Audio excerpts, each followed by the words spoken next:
Topic पे बात करना चाहता है इस वीडियो में वो है कि मतलब ये टिप्स हैं कि कैसे अपनी पर्सनैलिटी को इम्प्रूव किया जाए, ठीक है, पर्सनैलिटी डेवलपमेंट, ठीक है। तो आप जो है ना, अगर कोई स्टूडेंट्स हैं, आप अगर मेल हैं फीमेल हैं, या आप जो है ना 4th ईयर में हैं, 1st ईयर में हैं, कहीं पे भी हैं आप, ठीक है, आपकी पर्सनैलिटी आपके लिए इम्पोर्टेंट है, ठीक है। तो पर्सनैलिटी इम्पोर्टेंट है, और एक ऐसी पर्सनैलिटी कैसे बनाएं जो एकदम दिखने में ही अलग दिखे। एक ऐसी पर्सनैलिटी कैसे डेवलप करें, जैसे ही आप कमरे के अंदर घुसें तो आपका इंटरव्यूअर बोले वाह व्हाट अ ब्रिलियंट गाय, क्या एनर्जी है इसमें, how well he is she dressed, ठीक है। तो आपकी पर्सनैलिटी ऐसी होनी चाहिए कि आप जब भी ऑफिस में जाएं तो आपकी कोलीग्स आपको बोल रहे हैं कि व्हाट अ ब्रिलियंट गाय, कितना मज़ा आता है इसके साथ काम करते हुए, ही इज़ द, ठीक है। तो आपकी पर्सनैलिटी ऐसी होनी चाहिए कि आप एक मैग्नेट की तरह लोगों को अट्रैक्ट कर पाएँ। ये बहुत इंटरेस्टिंग चीज़ है, आपके ऐसे मैग्नेट बन जाए कि लोग आपकी तरफ अट्रैक्ट होते रहें। ये कैसे हो सकता है? अब इस वीडियो में हम 4 टॉपिक में 4 स्टेप्स पे बात करेंगे। आप जो है ना इनको नोट कर सकते हैं। 4 ऐसी कॉम्पिटेंसीज़ के ऊपर बात करेंगे जिससे आपकी पर्सनैलिटी अंदर से फंडामेंटली चेंज हो जाए, ठीक है। पहला है कि एग्जांपल के तौर पे कि जो है ना, मतलब ये बहुत अच्छा एग्जांपल है, हमने काफ़ी सर्च के बाद हमने किया, ठीक है। ये एक फाउंडर है, एक बहुत बड़ी फिनका स्टार्टअप की है, ठीक है।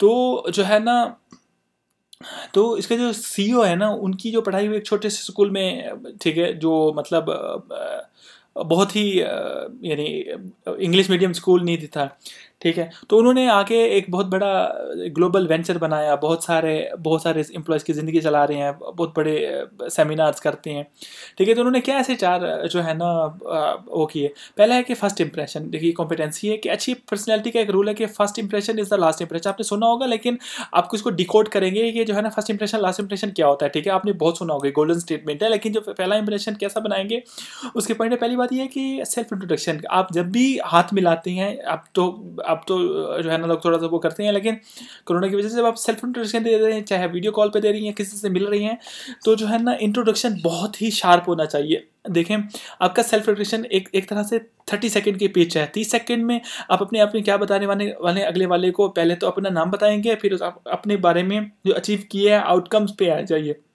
ठीक है। क्योंकि आज आप अगर एक स्टूडेंट हैं तो आप अपने कॉलेज में कोई बड़ा इंटरेस्टिंग प्रोजेक्ट किया हो, कोई इवेंट में पार्टिसिपेट किया हो, आपने कुछ अवार्ड्स जीते हो, सबसे पहले ये बताइए कि, ठीक है। तो अगर मतलब हम एक मिसाल लेते हैं कि एक स्टूडेंट की तरह हम एक दूसरे से बात करते हैं कि हमारी एलिवेटर पिच क्या होगी, ठीक है। मेरा नाम क्या है, माय नेम इज शान हैदर, मैंने एक बुक लिखी है, जब मैं पहले साल में था, जो है ना मैंने I also very successful project in terms of understanding why quality, मतलब quality analysis of a software code can be a lot more better with certain tools, ठीक है। I have also work with startup, ठीक है, ठीक है, and I got a great certificate from the founder, these are all my achievements and I am the third year of my college and looking forward to work with you, ठीक है। ऐसा कोई self introduction आप दे रहे हैं 30 second का आप interview को, तो चांसेस है कि वेरी हाई कि इंटरव्यू लगेगा कि कितना शार्प इंट्रोडक्शन दिया इसने। एग्जैक्टली यही प्रैक्टिस आपको करना है। तो फिर बारी आती है बिजनेस की, पर मतलब आप ये क्या बात हुई, बिजनेस कार्ड तो आप जब मिलेंगे जब आप जो है ना कंपनी में काम करने जाए। अगर आप एक स्टूडेंट हैं और आपको कौन रोकता है अपने कार्ड छपवाने से, अभी के अभी आप जो है ना, आप बहुत सारी ऑनलाइन जो है जहाँ पे आप अपना बिजनेस कार्ड खुद डिज़ाइन करके छपा सकते हैं, ठीक है। किसी इवेंट में जाएं या किसी मीटिंग में जा रहे हैं, तो स्टूडेंट लाइफ में भी आप अपना बिजनेस कार्ड छपाइए और अपना कोई डेजिग्नेशन दीजिए, भी सीरियस, ठीक है। फिर बारी आती है हैंडशेक्स की, ठीक है। अब तो मतलब हैंडशेक्स मतलब इतना नहीं है कोरोना की वजह से, मतलब बारी आती है कि उसने आके आपका पहला इंप्रेशन किया, आपने मुझे आके ग्रीट कैसे किया, ठीक है, बहुत प्राउडली ग्रीट किया, मतलब आंखों में आंखें डाल के आप एक स्माइल के साथ उसको पहला इंप्रेशन दीजिए, ठीक है। फिर बात ग्रूमिंग, मतलब ओवरऑल ग्रूमिंग का मतलब आपने कैसे कपड़े पहने, आपका हेयर स्टाइल कैसा, आपके जो है ना नाखून काटे हैं या नहीं, आप किस तरीके से बोल रही हैं, आपका फेशियल एक्सप्रेशंस क्या हैं, आप टेढ़े मेढ़े तो नहीं खड़े हुए, स्ट्रिक्टली स्ट्रॉन्ग, आपके फेशियल एक्सप्रेशंस कैसे हैं। अगर पहली दफ़ा आप किसी मीटिंग में आए हैं तो आप जो है ना, if you are a male candidate, ठीक है, तो अगर आप मतलब आप क्लीन शेवर हैं या नहीं, इसका मतलब आप सीरियस नहीं हैं अपने आप को प्रोजेक्ट करने में, ठीक है। ये बहुत क्रिटिकल है कि ग्रूमिंग आपकी परफेक्ट होनी चाहिए, उसमें आप इन्वेस्ट कीजिए, it helps, it work. Next अगली बात ये है बॉडी लैंग्वेज का। बॉडी लैंग्वेज हमेशा ओपन रहनी चाहिए, ठीक है। मतलब बॉडी लैंग्वेज हमेशा आप खोल के, आपकी हाथ खोल के, मतलब आप इनवाइट करें, ठीक है। आई कांटेक्ट बनाइए अपने रिसीवर के साथ, ठीक है, जिससे आप बात कर रहे हैं। इधर उधर देख के कोई फ़ायदा नहीं होगा, क्योंकि कम्युनिकेशन जो है ना, फिर बारी आती है फेशियल लैंग्वेज। ठीक है, अब हम फेशियल लैंग्वेज पे, फेशियल लैंग्वेज आप कितने खुश हैं बात करते हुए, कहीं ऐसा तो नहीं है आप बहुत ज़्यादा दुखी हैं किसी थॉट में और आप बात कर रहे हैं। फेशियल लैंग्वेज जो है ना बहुत इंपॉर्टेंट है। ठीक है, जब आप ऐसा कनेक्ट बनाएंगे तो आपका रिसीवर फर्स्ट इंप्रेशन बहुत पड़ेगा रिसीवर के ऊपर। फिर बात होती है अपीयरेंस की। अपीयरेंस ग्रूमिंग की बात की हमने, ग्रूमिंग इज अबाउट जो है ना, ठीक है। अब अपीयरेंस से मतलब आप ये भी बोल सकते हैं कि मतलब सिलिकॉन वैली में जब लोग जाते हैं तो वहाँ पे वो अपने इन्वेस्टर के पास मार्क पजामे में चला गया तो उसने $10 मिलियन का चेक ले लिया था, हो सकता है कि, लेकिन अब ऐसा नहीं है टाइम। ठीक है, अगर मतलब आप खुद सोचें, आपके पास कोई पजामे में आता है, शॉर्ट में और चप्पल में, और आपको कोई क्रिटिकल रोल देगा, नहीं देगा, मैं सोचूंगा कि आप सीरियस नहीं है इससे अबाउट के बारे में, आप सोचेंगे ये। ठीक है, समझना आपके लिए ज़रूरी है कि आपकी अपीयरेंस क्रिटिकल है। ठीक है, अगली है कम्युनिकेशन स्किल। कम्युनिकेशन स्किल्स हम पहले भी बात कर चुके हैं, लेकिन हम अब अच्छे से बात करेंगे इसके ऊपर। कम्युनिकेशन स्किल दो तरह की होती है, वर्बल और नॉन वर्बल। वर्बल समझना आसान है कि मैं किस तरीके से बोल रहा हूँ। नॉन वर्बल वो होता है कि मेरी बॉडी लैंग्वेज, मेरा फेशियल लैंग्वेज।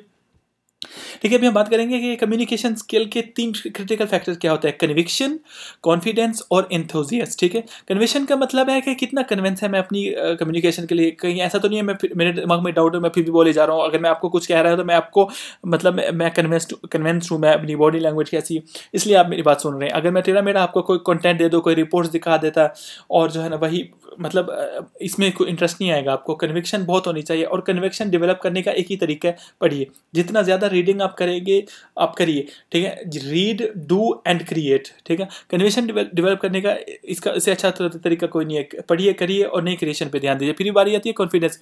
आपके अंदर कन्विक्शन है तो कॉन्फिडेंस खुद ही आपके अंदर आ जाएगा। ठीक है, आप कोई भी चीज़ कॉन्फिडेंस से डिलीवर कर पाएंगे, चाहे वो पोटेंशियल कस्टमर हो, आपके प्रोफेसर हो, आपके कस्टमर हो, आपको कोई भी प्रेजेंटेशन दे रहा हो। तीसरा है इंथुजियाज्म। इंथुजियाज्म, आप कितने खुश हैं, कितने एक्साइटेड है, कितनी एनर्जी है आप में, कितना जान लगा रहे हैं आप एक पर्टिकुलर काम पे, एक पर्टिकुलर कम्युनिकेशन करने में। अगर आप बहुत इंथुजियास्ट हैं तो सामने वाले इंसान को फौरन समझ आ जाएगा कि वाह क्या मज़ेदार इंसान है, ये मज़े से पूरा इंटरेस्ट लेके काम कर रहा है। इंथुजियाज्म का मतलब यही है कि आप पूरे 100% इंटरेस्ट के साथ काम कर रहे हैं, वरना आप नहीं कर रहे। ठीक है, इंथुजियाज्म होना बहुत क्रिटिकल है, स्पेशली आप एक ऐसी स्टेज पर हैं जहाँ पे अपनी कॉलेज स्टूडेंट हैं। अब हर स्टेज पे आपको मतलब प्रूव करना है। फिर बारी आती है स्पीच एंड वॉइस। ठीक है, बहुत सारे लोग लार्जली सॉफ्ट स्किल की ट्रेनिंग देते हैं। स्पीच और वॉइस को हम वॉइस को 2 पार्ट में तकसीम करते हैं। एक तो आपकी आवाज़ साफ होनी चाहिए, दूसरी और अपनी वॉइस को मैनिपुलेट कर पाओ, मॉड्यूलेट कर पाओ, कभी बहुत ज़्यादा कभी बहुत कम। ठीक है, आप ऐसे कर पाओ। तो यहाँ पे ख़त्म नहीं होती ये बात। यहाँ स्पीच और वॉइस के बहुत सारे पॉइंट है जो आपको अभी हम बताएंगे। टोन, इन्फ्लेक्शन, पिच, रेट और pronunciation, difference between enthusiasm and difference between aggressive and. ठीक है, एक तो मैं मतलब एक टून है कि मैं एक टून में आपके साथ बात करने जा रहा हूँ। ठीक है, बहुत सारे बच्चे बिंज में बैठ के सो भी जाते हैं अपनी क्लासेस में। ठीक है, टून ऐसी होनी चाहिए, इतनी स्ट्रॉन्ग होनी चाहिए कि जो आपके मतलब कन्वेक्शन, कॉन्फिडेंस, एंथुसियास्ट से निकली है।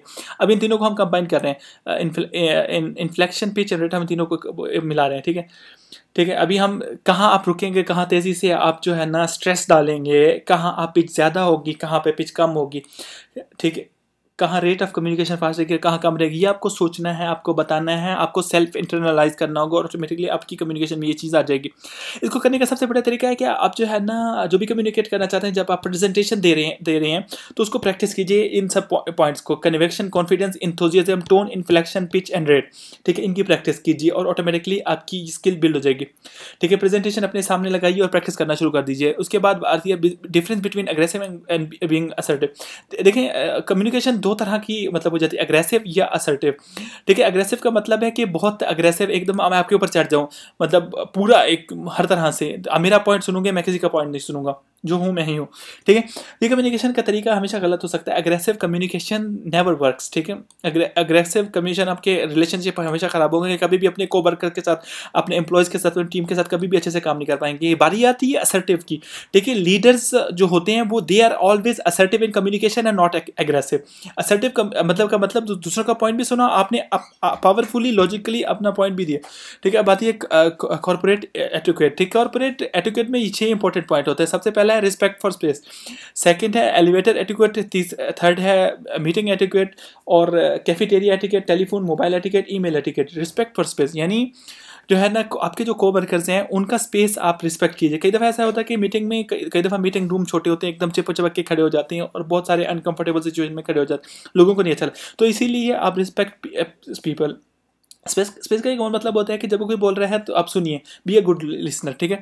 तो सडनली कोई बोल रहा है, जैसे हमारी जनरली आदत है sorry to cut your short, ठीक है, ये गलत है।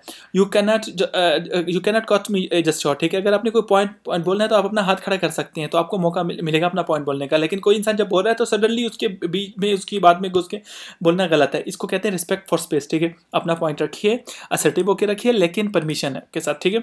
अब दूसरा एलिवेटर एटिक्यूट। आप अपने अब कभी देखा है 2 बटन होते हैं, आप जब लिफ्ट में चढ़ने वाले होते हैं तो उसमें 2 बटन होते हैं, एक ऊपर जाने के लिए, एक नीचे जाने के लिए, ठीक है। बहुत सारे ऐसे लोगों को देखा है जो दोनों बटन दबा देते हैं, ऊपर और नीचे, ठीक है। आपको ऊपर जाना है तो ऊपर जाना है, नीचे जाना है तो नीचे का दबाना, ये दोनों बटन दबाने की जरूरत है। और दूसरी बात, जब आप एक लिफ्ट में चढ़ गए तो आपको लिफ्ट को जैम पक मत कीजिए जबरदस्ती। आपको ऑफिस में या कॉलेज में किसी मीटिंग में जल्दी पहुंचना है तो सबके सब ठूस मत जाइए एक लिफ्ट में। रिस्पेक्ट कीजिए लोगों की स्पेस का। लिफ्ट वापस आएगा, आप दोबारा चढ़ सकते हैं। तीसरा है कैफेटेरिया, ठीक है। जब आप लंच करने जाते हैं तो बहुत सारी सिचुएशंस होती है। अगर लंच आपकी कंपनी आपको प्रोवाइड करती है तो आप कंपनी की थाली में वो लंच डालेंगे, आप एक लाइन में लगेंगे और लंच लेके आराम से जाके अपनी सीट में जाके बैठ जाएंगे, ठीक है।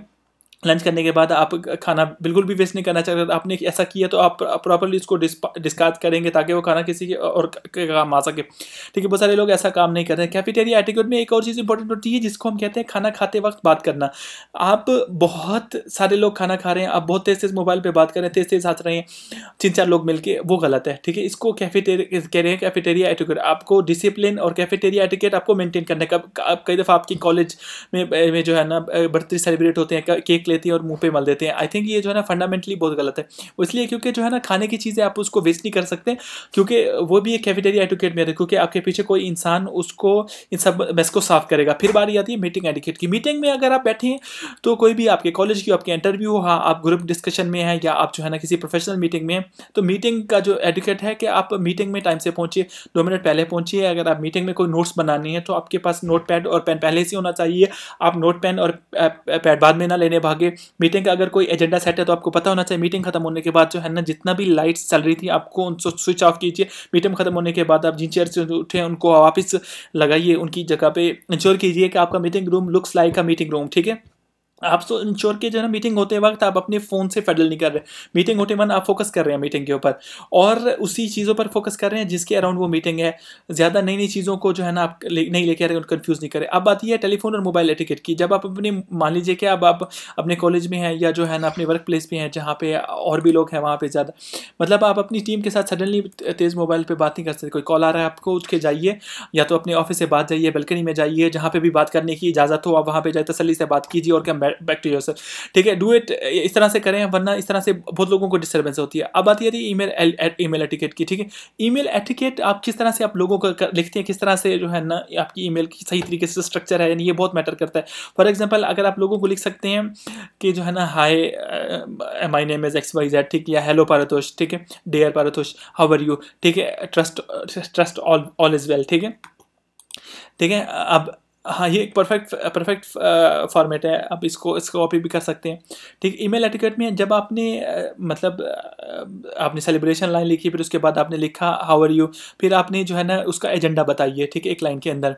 और जब आपको लिखना है ईमेल, जब आप लेटर नहीं लिख रहे, खत नहीं लिख रहे, आपने ईमेल लिख रहे हैं, ऐसे राइटिंग नहीं है। ये आपको इंश्योर कीजिए कि आपका हर पॉइंट छोटा छोटा होना चाहिए। लंबे लंबे पैराग्राफ्स मत लिखे, कोई नहीं पढ़ेगा, ठीक है। बड़ा बोल्ड और बड़े लेटर या इसको कलर फुल या इस तरह से सिंपल लाइंस में इसको लिखिए, कॉन्टेक्स्ट लिखिए 1 2 3 4 5, इस तरह से बुलेट पॉइंट में अपने पॉइंट्स को समझाइए, लोगों को समझ आएगा। और ईमेल के एंड में आपका सिग्नेचर होना बहुत ज़रूरी है, ताकि अगर आपको कॉन्टैक्ट करना है तो मैं आपको कॉन्टैक्ट कर सकूँ, तो आपकी डिटेल्स मेरे पास हो, आपकी कंपनी का नाम मेरे पास हो। लास्ट पॉइंट है सेल्फ डिसिप्लिन, ठीक है। इसके साथ हम इस वीडियो को खत्म करेंगे। सेल्फ डिसिप्लिन बहुत ही आसान है। देखिए अगर आप डिसिप्लिन हैं तो आपकी पर्सनैलिटी ऑटोमेटिकली शाइन करके बाहर आएगी, क्योंकि बहुत स्ट्रॉन्ग आपका बॉडी लैंग्वेज होगा, बहुत स्ट्रॉन्ग फर्स्ट इंप्रेशन होगा।